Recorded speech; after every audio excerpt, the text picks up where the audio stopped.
Hooray! The Giants still suck! Royally! Actually, they seem to be getting worse. Hooray! Yeah, not happy about that, but, yeah, wrestling. Gotta talk wrestling to get my mind off of the awfulness of my New York Giants. Well, something interesting happened on TNA last week. Dixie Carter turned heel. That's different, I guess. The segment was not as cringeworthy as one would expect it to be. It wasn't as bad as, say, when Linda McMahon turned heel, for those of you who remember that, and how awful that whole angle was. But, man, TNA is such a mess right now from a storyline perspective, and as financially and as a company, they're a mess right now. Among other things. And this whole angle with AJ being like a CM Punk light, I guess, and Dixie Carter turning heel, and I guess she's going to try and screw him over at some point, possibly in the main event at Bound for Glory or whatever. Or maybe that'll be the angle after Bound for Glory with AJ being the rebel and Dixie being the head bitch in charge, I guess. That's probably what they're going to do. And it really reeks of desperation because they're losing so much right now. From talent to, ratings aren't good. And I guess attendance numbers aren't good. I don't know the specifics on the attendance numbers. But if there's talk that they're going to go off the road with Impact, then I assume they're not good. But this just feels like they're just trying anything they can. Anything they can to just stay afloat, and it ain't looking good if that's like the rabbit out of the head. And again, like the angle itself didn't feel like the worst thing ever as far as how it came off on TV, but it does feel like a very derivative of what the WWE was doing back in 2011 with CM Punk, and that's what they're trying to do.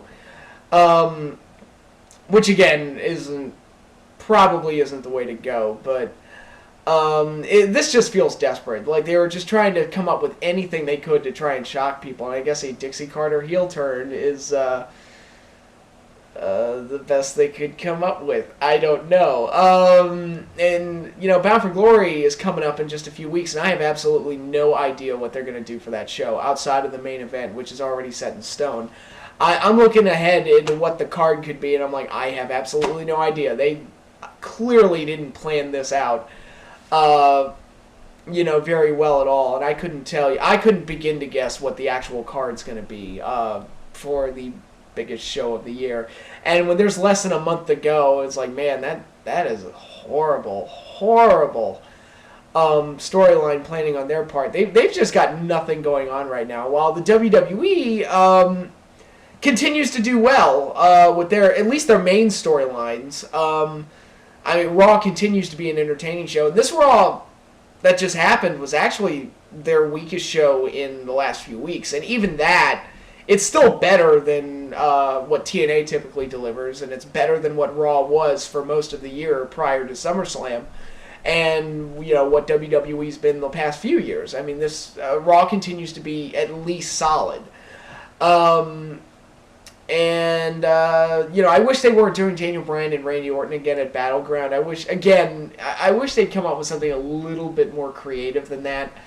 My idea was to do a tournament and for Triple H to screw Bryan over by saying, no, you're caught in this scandal with Scott Armstrong. You can't be in the tournament.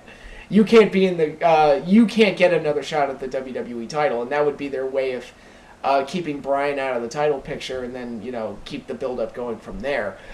So to just do that match again, I'm like, it's a little boring. But the weekly episodes of Raw continue to be good, so I'm happy with that. And it's nice to actually have at least one wrestling show that I enjoy on a weekly basis. I don't know how long it'll last, but I'm going to keep enjoying it while it does last. So, but man, TNA, they are just a mess. And of course, Mickie James is gone. Mr. Anderson's gone. Who's left on their roster? It feels like, their roster is downsized like by half in the last 2 months, and aces and eights are basically non-existent at this point. So,